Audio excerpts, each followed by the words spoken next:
I started Green Dreams Come True, and over the last year we have pretty much just been consulting for clients all over the state, and every different client has a different set of goals and a different set of obstacles, and so every consultation that I do is pretty unique, has to be very hands-on and customized to my clients.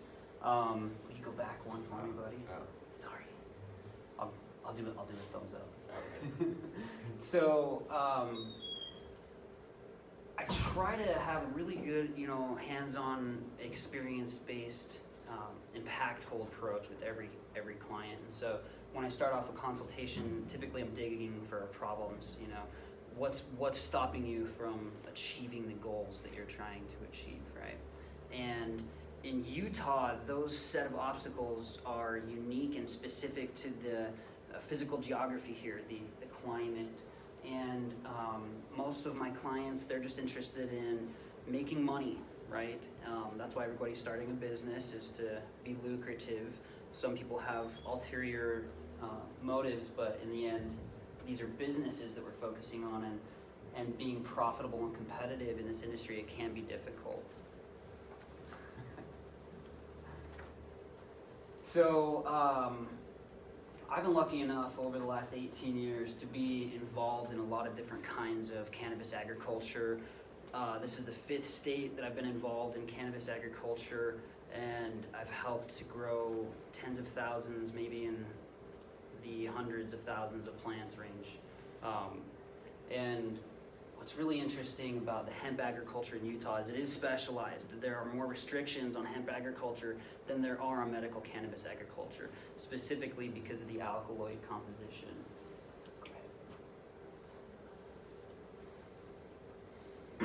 So why would you hire a consultant, right? Will you skip ahead to the next one?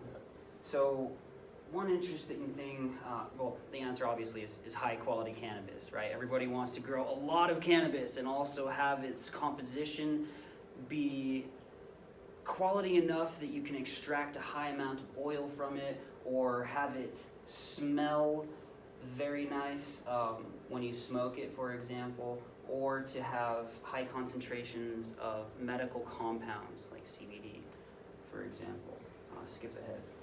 And what I'm seeing in Utah is that there's a lot of, firstly, contamination of product and destruction of product. And what I mean by that is, as you can see in the pictures that I've pulled up, there's a lot of problems with cannabis cultivation. Cannabis, because it's a dioecious, herbaceous, sexual plant, it really only is meant to live for a year, okay? It wants to die. In fact, its hormones are programmed to make it die and to make it susceptible to pathogenic infection, okay? This picture up here in the right corner is powdery mildew. Almost all clients that I've ever had at one point have had to deal with powdery mildew. And there are a lot of ways to prevent the contamination and also the spread of powdery mildew by manipulating the environmental variables in which your cannabis is being cultivated, okay? There are also other methods. One thing that we've been testing out is bacteria, which actually eats that fungi. That's had a lot of success. There are certain bacteria which have adapted and evolved specifically to eat these kinds of fungi. And so if we culture those bacteria and inoculate plants with them, we can fight off pathogenic infections. I've had a lot of success with that. Sometimes, like with a plant like this that's pretty far gone, you would typically remove that plant material, if not the entire plant, just to stop the spread of contamination. And I noticed there's a lot of waste in Utah, a ton of waste. Most of my clients are just burning or not disposing of their plant biomass after they have, trimmed up their buds and things like that. I noticed that there is not really a lot of utilization of the stalk in processing for fiber. So the people who are growing for buds, for smokables, for extracts and things like that, typically they're just destroying the entire stalk when that's a sellable product that you could use to recoup revenue for your business. So the entire plant should be usable, and none of it really should be destroyed. And if you are going to destroy the biomass, composting is a perfectly viable option that the legislature has approved. So go ahead and compost your plant material, don't just burn it. All right. So I like to talk a lot about integrated pest management. You don't need to spray hazardous chemicals on your plants. There are a lot of research studies showing that what you spray onto the plant gets absorbed into the plant, and most of it stays in the plant and doesn't always change. And when you consume it, when you smoke it, when you extract from it, you're also taking with it those toxic chemicals, and people who are using this as a medical product don't need to be contaminated by bad agriculture. So I like to teach people a lot about the beneficial insects, the predatory insects, and also how to spot out the good bug or the good and the bad bugs. Because you want to leave the good ones alone and give them what they need to thrive, keep them around, and you want to kill every bad bug that you can find. This is a super funny picture that I took of a client's property in Provo. I don't know if you can see it very well, but this is a cannabis plant, and these are the weeds around the plant. What's that? Purslane around it. Yes, yes, and it does really well in the native Utah soil. It can tolerate the high amount of salt near the lake, which is where this was grown. The cannabis plant cannot. So when I got to this client, it was just a mess. And we pretty much had to go through by hand and physically remove all of these plants. They didn't have plasticulture down. I found that there's been a lot of benefit in Utah to plasticulture, not just for weed prevention, but for holding in moisture. The humidity here is too low for cannabis agriculture, and you need to compensate for that in the soil if you're growing outdoors. All right, next one. So we do a lot of plant diagnostics. This is something I'm training other consultants on right now. Diagnostics of nutrient deficiencies can be very difficult because it can be easy to mistake one for another. Also, you can have more than one at the same time, which can make it even more confusing as the diagnostic characteristics can overlap. There can also be other things that can cause nutrient deficiencies other than actually being deficient in nutrients. So I like to talk a lot about, soil quality. We'll get to that in just a sec. I had to put this up because it applies to what a lot of people are doing here in Utah. So a lot of people are asking me about, when's the best time to harvest? How should I time out when I'm getting, my state checks done? How do I tell if I have males and females? What does a hermaphrodite look like? When I'm trying, this is a temperature chart of different alkaloids and the temperatures and the duration of that temperature that they need to be at for you to successfully decarboxylate it. Decarboxylating is taking a molecule that's inside of a plant or a molecule in general and making it bioavailable. You're separating off of the acetyl group in this example. You're making it so that your receptors can actually interact with it, right? So CBD-A, THC-A, they don't directly interact with the endocannabinoid receptor system in humans, in animals. So by removing that acetyl group by decarboxylating it, you're making it so that it's actually medicine, right? And that's a critical step in this process. All right, let's get you like my transitions? Right. Solid. Yeah. So I've been seeing clients all over the state this year, which has been really great. Like I said, I did agriculture of cannabis in 5 states. I started in California, then I moved to Washington, Oregon, and Colorado during their first couple of years of legalization. So when I came out here to Utah, I kind of knew what to expect. It's actually been very similar to what I saw in Colorado. There's a lot of startup businesses, there's a lot of excitement, and I think it's super awesome. I did want to show you guys this cool kit on the right. So one of my clients with Happy Valley Hemp, I don't know if you guys have heard of them, they've been at some of the conferences. He's actually got this filled kit where he can come out on site and test out your plant material for you, which is really great because a lot of places are having to send off plant material to different locations to have it tested, which is extra waiting time and typically a fee that is a little bit excessive, making it hard to compete economically in this industry. And so I think there's a lot of excitement about this. I want to point it out. If anybody needs that kind of testing, let me know and we'll send them out for you. All right. Is that question is, are you aware that's going to be mandatory then for hemp cultivations to have it tested, even if you're not? Yeah, the Department of Agriculture is requiring COAs to legitimize your product, and before it can be shipped anywhere, you have to have that certification typically. So it can't be done on like a processing end, somebody that's already purchased it. There's essentially a few phases of testing. You actually can test different substrates, interestingly. So you can test a tincture, an ethanol extract. You can test oils. You can test raw plant material. You can test dry plant material. Dry is typically the best that I've found for this kind of kit. Right. More advanced laboratory equipment would be able to do more in-depth analysis, but this gives you at least alkaloid composition. Yes. Can you buy the testing stuff and get into that yourself? You can. It's not cheap, but definitely you can. 15 grand. About 15,000. 15,000, and then yeah. for the add-ons for terpenes, there's another 5. So Yeah.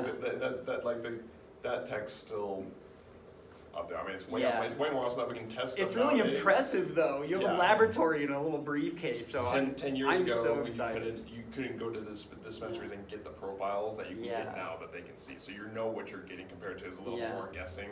When I first got into it medically, I was like, I hope this has the right Yeah. content, whereas I know exactly what I'm getting now. And it wasn't a full spectrum analysis, but it did have a pretty good list of alkaloids and terpenes, enough to show you what you're doing. Yeah. So you are a tester. Yeah, I've been in and out of the industry for 10 years from growing to, Yeah. but mainly I got into it medically. I had a massive head injury and that started didn't touch it before that, so you get 22 staples in your head and go the route of cannabis over opiates, so that's what I did. It's a good way to go. I see Derek all over the place. He does Utah Cannabis Education, and definitely worth checking out. Renee, it's not too late. Christmas is coming up.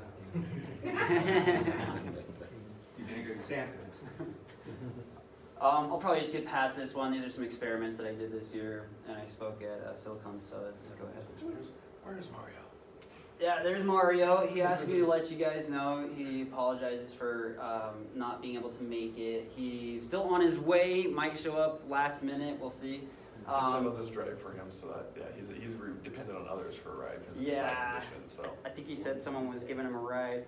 He wanted me to let you guys know that. I'm checking right now. Okay. He apologizes for not being here, and he's on his way, so he actually will be here soon. Okay. Also, yeah. So this is Ryan with the Utah Cannabis Association, and this is Joel. He manages a lot of the events with City Weekly, and both of these guys are really big supporters of the cannabis movement here in Utah. And you will see them at upcoming events if you haven't met them already. Freedom of Choice has done a really good job there. I actually heard a radio ad the other day. What is their location in Salt Lake called? Do you remember? TrueMed? TrueMed, yeah. So TrueMed is passing out prescriptions right now for people who are eligible. You do a screening process, of course. For medical. Yeah, you get a recommendation, and what's really cool is that right now, pretty much you're in limbo in the law, right? If you got caught with cannabis on you, they would give you a ticket. You go to court, you show them your letter of recommendation, they waive the charges. It's pretty much how we're set up at this point, until people can get official cards, which isn't anywhere until March next year. Okay. From what I understand, the doctor will be the portal for that, yes? The doctor provides you the recommendation, and then this is a bit of a gray zone. There's supposed to be specialists who are like cannabis certified medical professionals that are going to be recommended by the physician for you to go to, and they will prescribe you. So not every medical doctor will be able to prescribe you, but they can give you the recommendation if they're an MD or a PhD psychiatrist. And PAs. All right. And MPs. Really? Wow. Okay. Cool. Yeah, like I said, it's changing all the time. It's hard to keep up on all Oh, of it's it. with the original. Oh, really? Made sure it happened. Oh, I'm cool. DA. Okay, cool. Thank you. All right, will you go to the next one, buddy? So these are farms just here in Utah that I visited this year.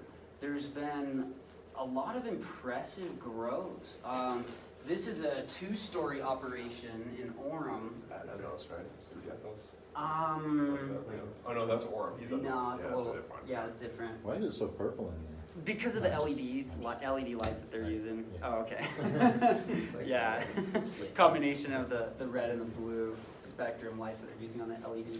But I thought it was awesome because it's a vertical grow. Very few people do vertical cultivation, and I think it's super great. An interesting thing about these guys is they're growing just for seeds, right? And they weren't doing anything with their biomass. So I'm like, hey, you guys, they were literally throwing it in a wood chipper after they removed the seeds. And I'm like, okay, so you guys are going in the negative financially. Let's recoup your cost, a little bit. And so we hooked them up with a processor who is now buying all of their plant material, and it's no longer going in a wood chipper. This is Derek's out here That was Felicia. down in Levant. Oh, okay. You named your plant Felicia? That one was. That was Felicia.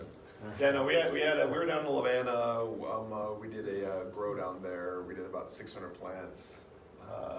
Did a bunch of different strains, learned a bunch. We didn't get our plants in until July 11th.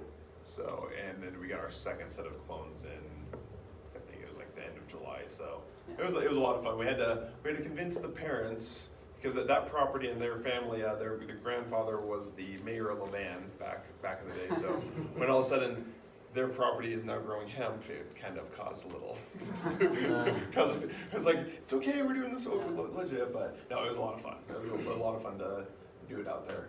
Yeah, but these are actually pretty good colas for the soil that they were in and the humidity of that area as well. Those plants, all of those clones that did not grow as good as they should have, we got them 3 clones to a cup. So we had three clones in a solo cup that we had to first break apart the roots. Why you don't want to do that is that stunts them. So they had been cloned in March, and we didn't. Yeah, it's like a lot of that type of stuff is like that will mess your plants up. But if you stick them through that cup, it gets used to that size of the cup. It goes, cool. I don't want to get any bigger than this. Which is good if you want to control that, but And it they were definitely messed autoflowers, up. right? We didn't get as much of a yield this year because of that. So. These were auto flowers? Some of them they were all Oregon CBD seeds, so I don't think they were Okay. autoflowers now. But they all, we just loved them and they grew well, so. Heck yeah. Yeah, and as you can see, they did a drip system. The No plastic culture, and you can see the weeds in here. I know you guys went through and manually removed a We lot. were manually removing them, Yeah. but no, we'll mulch late next year. Yeah. This year, that was the tools we had, we dug holes, so we actually dug our plants down to the ground a little bit, so they were down about 6-7 inches, so the wind wasn't hitting them, so they kind of had a little bit more of a Yeah. base. So Wind depending on erosion- your farm is kind of how you'll design a lot of Yeah. your stuff. Yeah, check out the weather in your area, because Know if what you're you're getting dealing with. burst wind, you'll get a lot of contamination. So this farm out here, they use plastic culture, and it stopped a lot of the negative plants that you see around.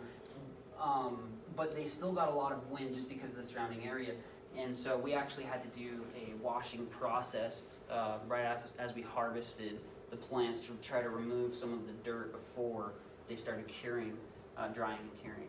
And what was really nice though is the plastic culture made it so that we were able to maintain the humidity in the vascular system of the plant, which is really important. So on one of my future slides, you'll see that I talk about the different parts of the plant, and everything above ground we call the phyllosphere. And the phyllosphere, it's getting influenced by the light and the temperature above, but really everything else is coming from the soil. And so if the soil is at a very specific state of humidity and overall moisture in the soil and has oxygen, then plant's going to be able to breathe and grow all the time, which is great.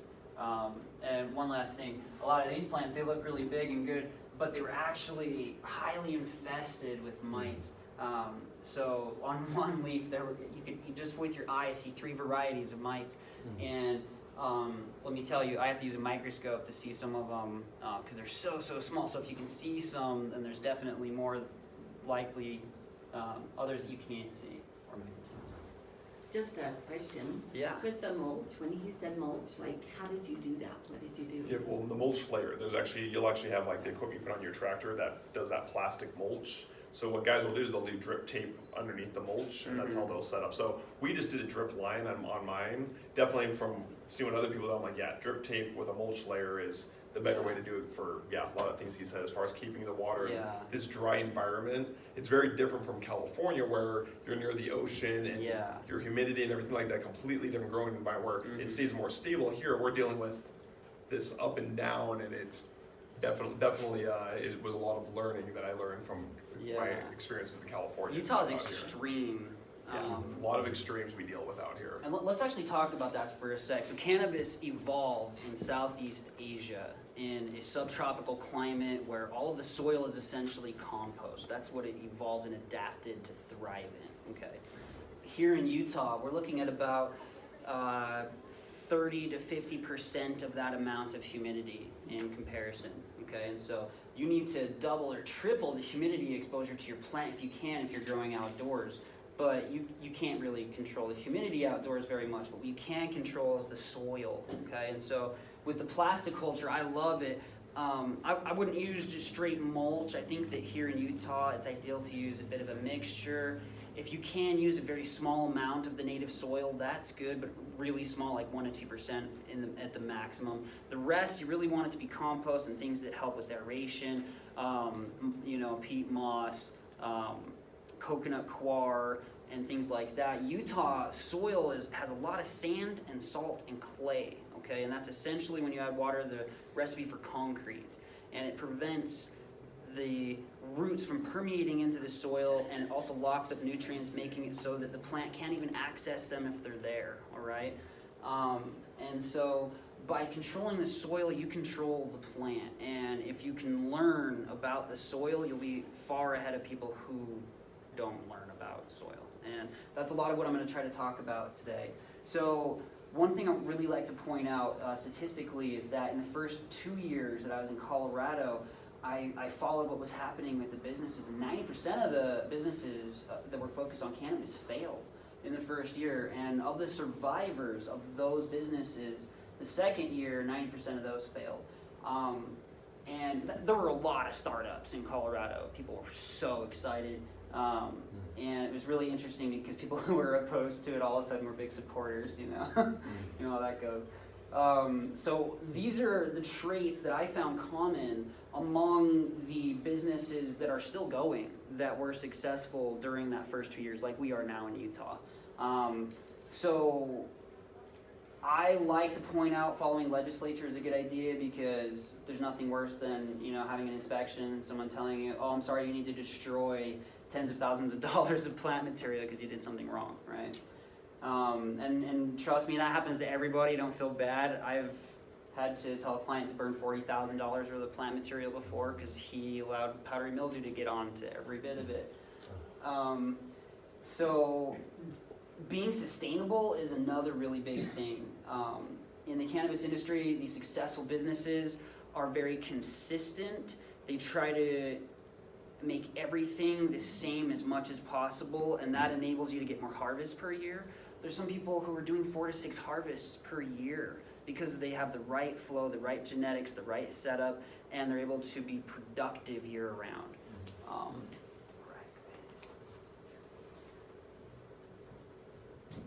Okay, so I love talking about the cannabis microbiome. It's what I've been researching all year. I'm trying now to get a research grant to start collecting samples around the state to study the microbes on the plant, and in the soil around the plant.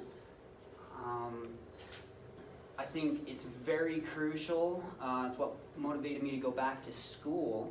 And it's because the more I was exposed to it, the more I realized that soil microbes consist of the majority of the plant biomass. So if you add up all of the biomatter on the plant, most of it's bacterial and fungal. It's crazy. And they do so many things for the plants. Plants don't have a natural immune system like we do, right? And they're actually dependent on the symbiotic relationships that they have with bacteria and fungi to prevent pathogenic bacteria and fungi from infecting them. They also, for example, in the soil, nitrogen fixing, phosphorus fixing fungi. They take forms of nitrogen that are fixated in the soil that the plant can't use, and they essentially manipulate the electrons on them and put out a waste product as they eat it, and that waste product is food for your plant. Okay? And so having living soil is crucial.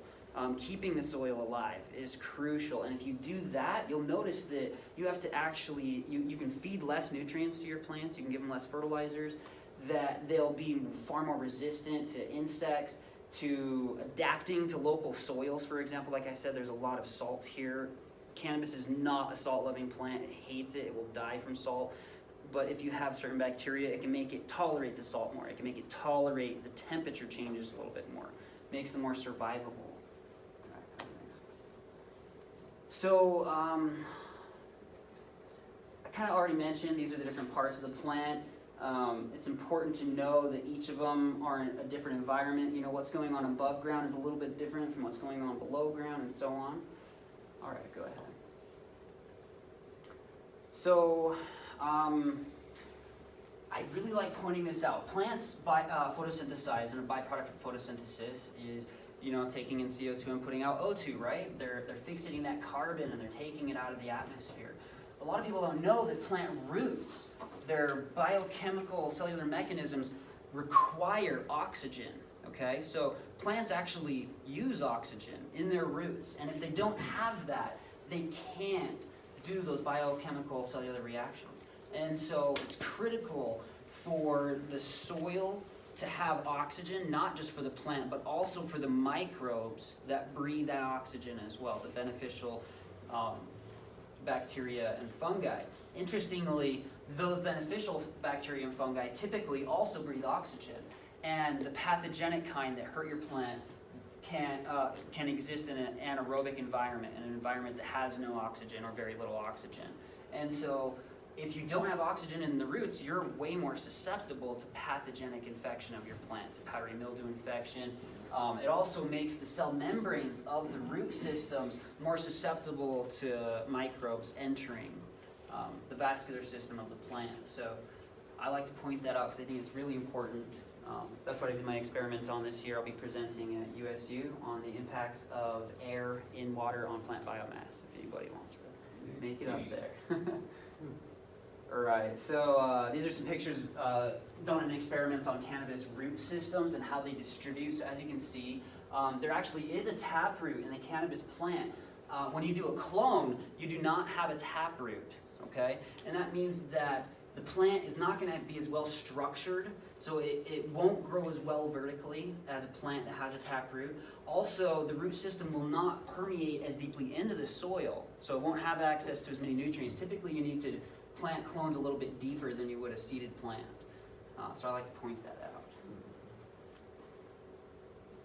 out. Okay, we'll go past this one real quick. I mentioned some of the areas before, but I like to point it out because it shows some of the nodulation of different plants and how plants will actually culture microbes, kind of like humans do. Is it the pancreas that cultures? Okay. What? Does the pancreas culture microbes for humans, or what organ does that?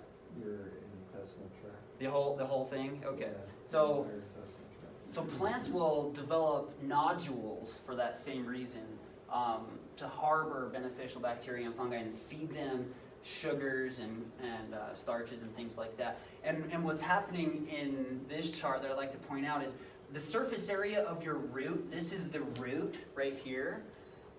There's only so much surface area, but if you have fungi growing mycelium around the root, you're increasing the surface area and access not only to water but to nutrients that are in the soil.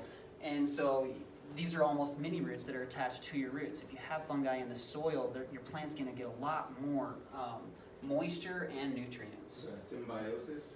Yes, very, very fundamentally symbiotic. There are biologists that argue that land plants would never have evolved without these specific symbiotic relationships because they can't survive in these environments by themselves. It's like the truffle, one of the more expensive ingredients out there. Yeah. It's, the reason why it Yeah. is because of the tree that it grows on. Yeah, it has a specific ectomycorrhizal fungal symbiotic relationship with that tree, and that tree benefits from having that fungi because it pulls in nitrogen for it, which is really cool. Very cool. Yeah, right. Go ahead, my friend.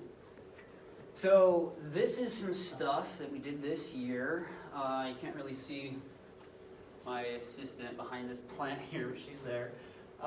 So one of my clients had operation down in Moroni, and we had to quickly harvest because he was just getting pounded by really low weather, and his plants were starting to get shocked. It was pretty close to the harvest time, so we decided to pull them all inside of this warehouse.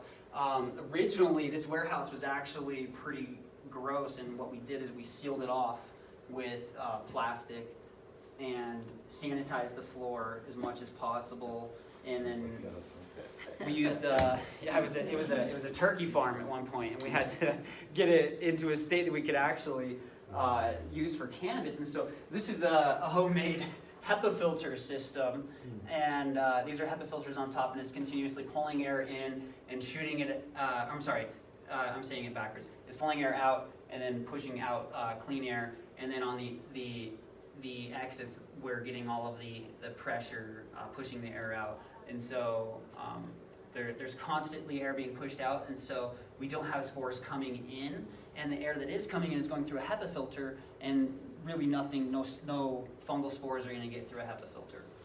And so I've been training consultants to do different types of work. One of them is trimming. This is one day of trimming. You can't even see the whole bin. As you can see, we had green thumbs at the end of the day. You got to earn that green thumb. This is another project I did for a client who is trying to do extracting, and so I taught them a lot of techniques and methods where you can extract the alkaloids from the plant material, and you can activate those alkaloids, making them bioavailable medicinally. And what's really great about this is it took all this biomass. What we extracted here was from about 1.25 pounds of biomass, and we got it down to a pretty small amount, which is really great for shipping and storage. Typically, extraction processes will sanitize the product as you're extracting it. So, for example, using Everclear kills everything that it touches, right? And so this client is trying to make edibles, and